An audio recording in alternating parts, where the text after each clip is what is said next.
Selamat pagi untuk anak-anakku sekalian. Assalamualaikum dan salam sehat.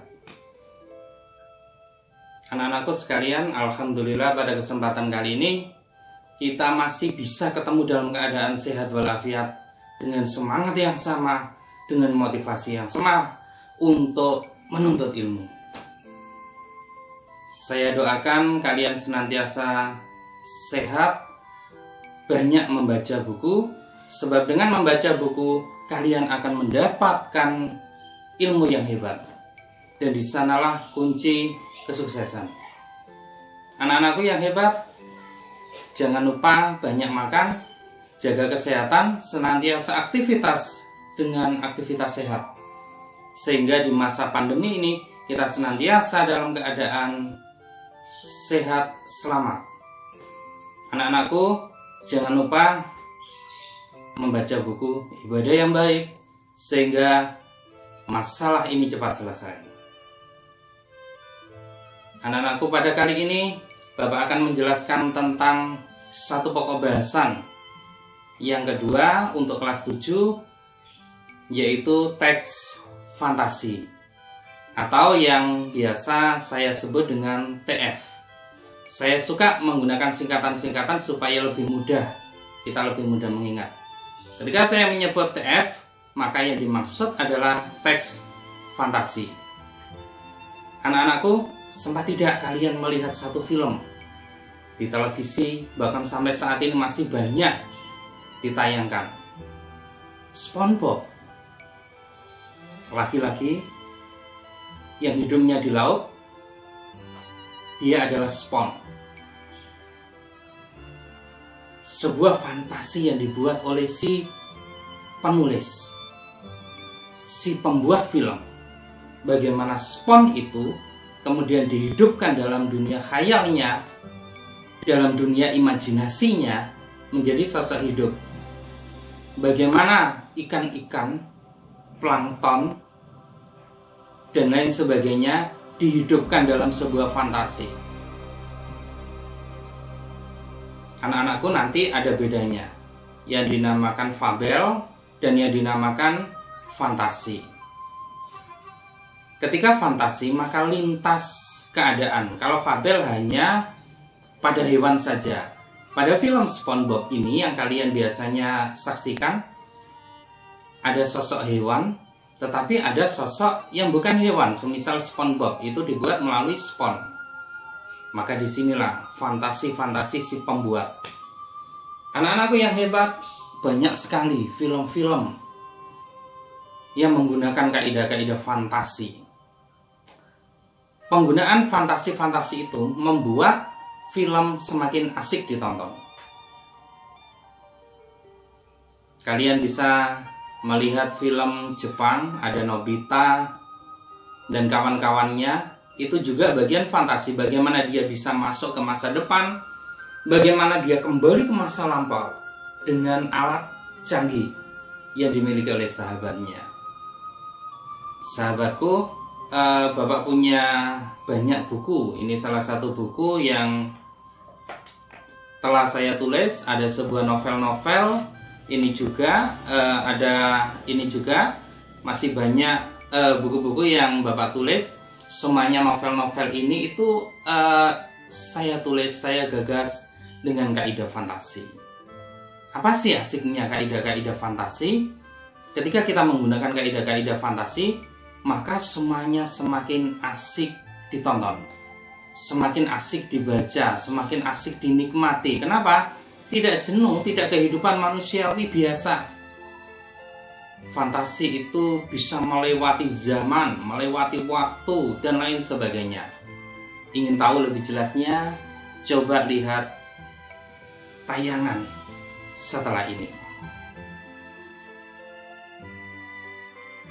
Teks cerita fantasi adalah bahan tertulis yang berbentuk karangan atau tulisan untuk menuturkan, menggambarkan, atau membayangkan berbagai perbuahan, pengalaman, dan kejadian berupa angan-angan, khayalan, imajinasi, atau rekaan belaka. Dengan kata lain, Hal-hal yang digambarkan dalam teks fantasi adalah hal-hal yang tidak nyata atau fiksi. Unsur-unsur cerita fantasi. 1. Ada keajaiban, keanehan, dan kemisteriusan. 2. Ide cerita terbuka terhadap daya khayal penulis, tidak dibatasi oleh realitas atau kehidupan nyata. 3. Menggunakan berbagai latar atau lintas ruang dan waktu. Tokoh cerita bisa masuk dalam kehidupan nyata atau imajinasi. 4. Tokoh unik, artinya memiliki kesaktian. 5. Bersifat fiksi, artinya bukan kejadian nyata. Kemudian yang ke-6, bahasa yang digunakan menguatkan emosi, variasi kata yang cukup menonjol, penggunaan sinonim, ekspresif, dan ragam percakapan. Struktur teks fantasi adalah 1. Orientasi atau pembukaan, yaitu bagian di mana pengarang mengenalkan tokoh, latar, sedikit alur cerita kepada pembaca. 2. Komplikasi atau konflik, yaitu bagian yang terjadi masalah hingga masalah memuncak. 3. Resolusi adalah bagian penyelesaian masalah. Kita lanjutkan anak-anakku. Bagaimana? Sudah paham enggak tentang teks fantasi? Bagaimana susunannya, bagaimana modelnya, dan lain sebagainya. Kalau masih belum paham, boleh kembali dicek ya. Di dalam video sebelumnya tadi, penjelasannya, tulisannya dibaca, dipahami dengan baik. Dan jangan lupa lihat buku paket. Banyak sekali contoh-contoh teks fantasi di sana. Kalian baca, kalian pahami dengan sangat baik. Nanti kamu analisa bagian-bagiannya, susunannya itu mana. Anak-anakku, supaya lebih enjoy, lebih asik, Bapak contohkan satu contoh teks fantasi yang coba saya buat. Coba disimak dengan baik ya. Pagi itu suasananya sangat teduh. Ketika jam 7.30.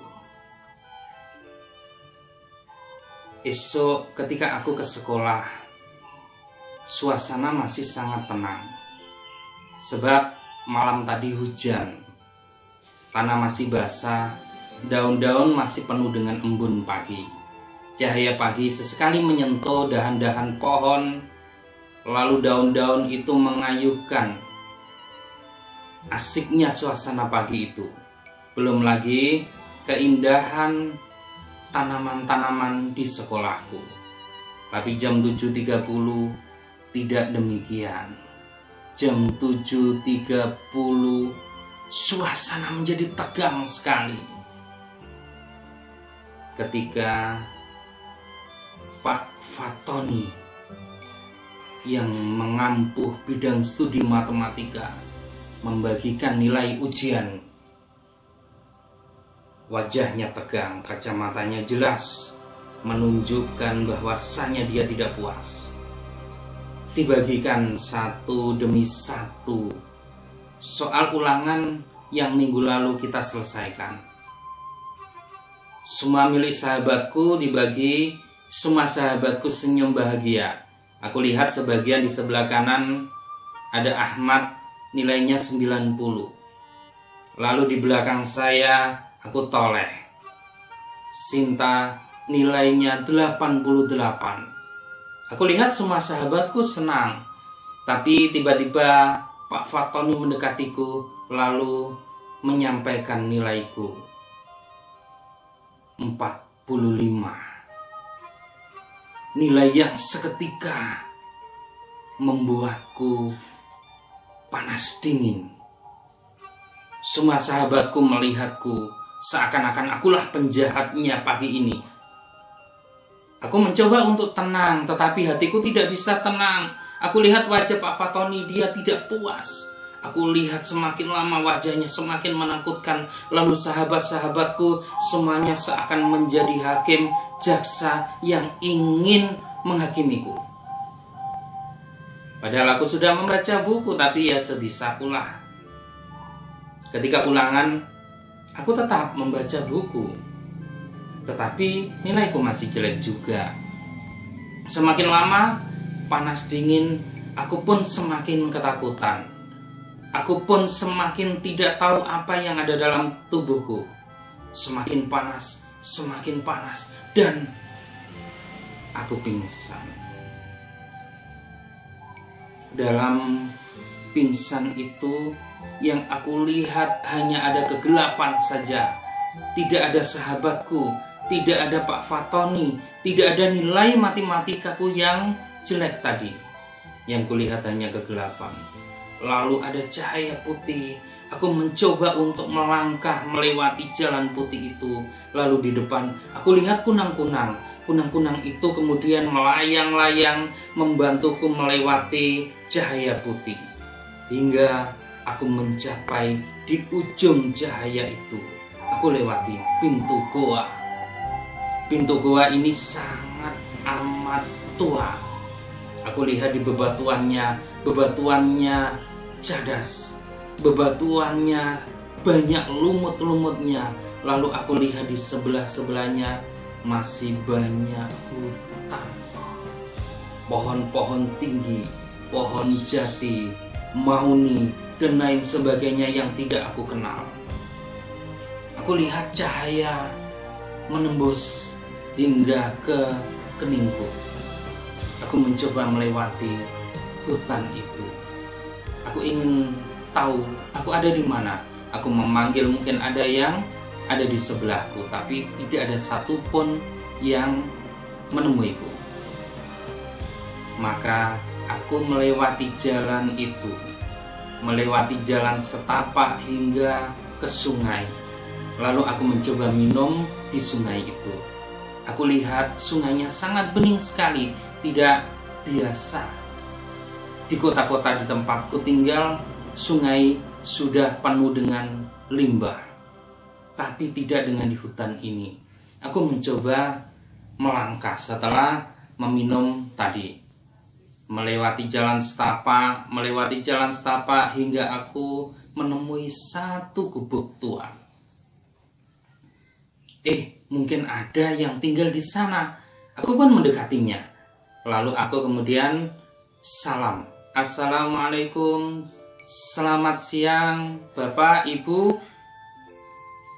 Ada ndak yang di dalam?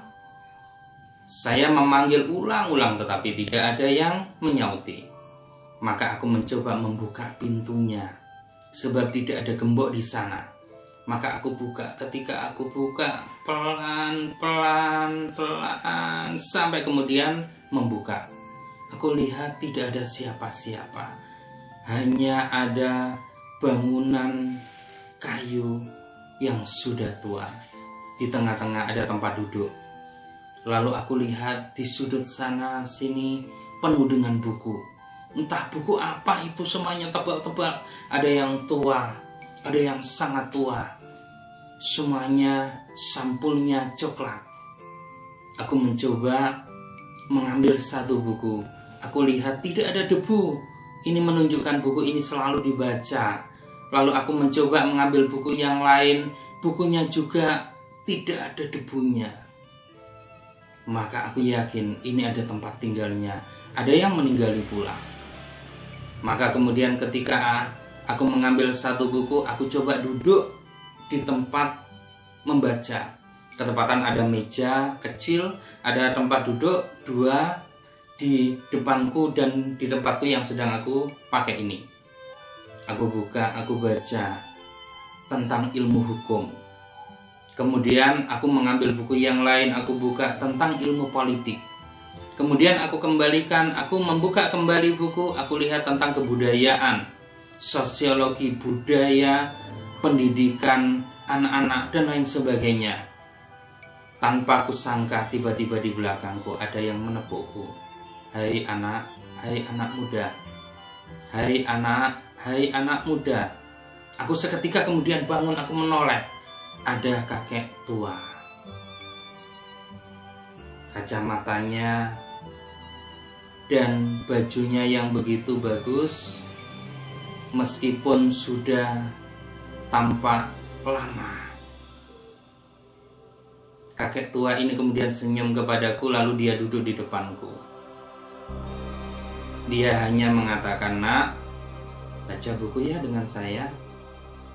Kemudian aku mengatakan, "Kakek siapa ya?" Tapi kakek yang di depanku tidak menjawab sama sekali. Dia hanya mengatakan, "Sudahlah, baca buku ya dengan saya." Saya pun mengiyakan tanpa tahu kakek itu siapa. Maka mulai detik itu aku mencoba membaca buku satu demi satu, ditemani oleh si kakek itu. Tanpa kusangka waktu demi waktu kulewati. Pagi siang malam kita mengikuti aktivitas membaca, kemudian ikut memasak si kakek, kemudian membantu mengolah taman di lingkungan gubuk itu. Selebihnya adalah membaca dan membaca. Hingga satu waktu malam tiba, kemudian aku mulai mengantuk. Ketika aku mulai mengantuk, aku meletakkan buku itu di sebelahku. Lalu aku mulai memejamkan mata. 1, 2, 3, mataku tenggelam dalam kesunyian. Maka gelap kembali datang. Tiba-tiba aku dikejutkan oleh bunyi teng yang jelas aku ingat itu adalah bunyi sekolah. Bel masuk sekolah. Maka aku bangun.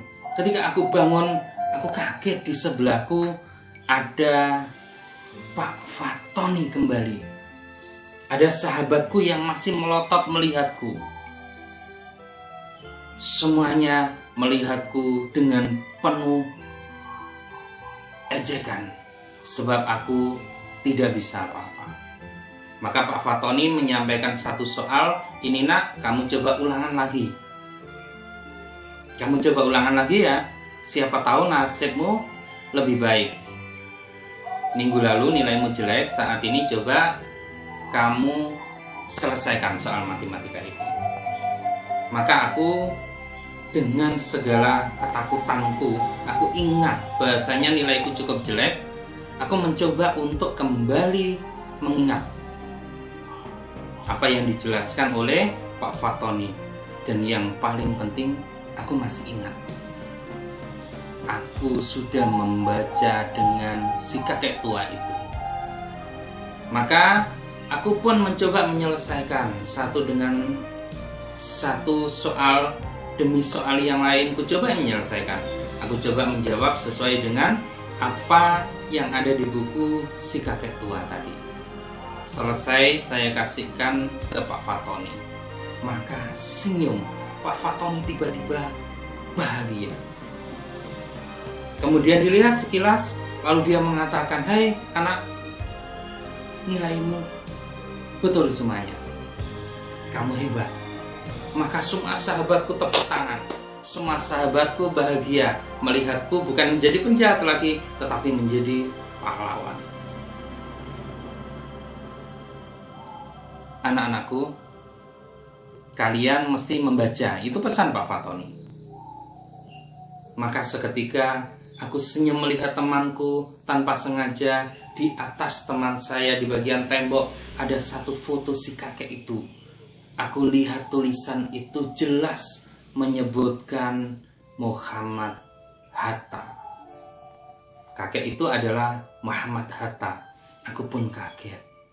Bagaimana aku bisa kembali ke masa lampau? Bagaimana aku bisa kembali menemui kisah-kisah masa lampau itu? Selesai. Anak-anakku yang hebat, kisah tadi adalah contoh kisah fantasi yang saya buat sekilas tadi.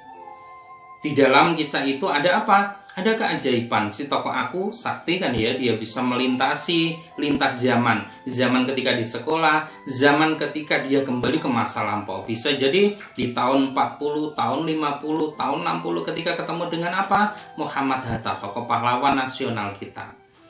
Si penulis mencoba untuk membebaskan, membuat sebuah fiksi, sebuah fantasi. Bagaimana saat ini bisa kembali ke zaman lalu dan bisa menemui si tokoh-tokoh masa lalu. Penggabungan zaman ini, zaman lampau, bagaimana kemudian menggabungkan kehidupan manusia, kehidupan hewan, dan lain sebagainya tadi, melintasi tempat-tempat yang unik, itulah kisah-kisah fantasi. Maka setelah ini, jangan lupa, tugas kalian adalah membuat kisah fantasi. Kalau saya bisa, kalau Bapak bisa, kalian juga bisa. Silakan dicoba.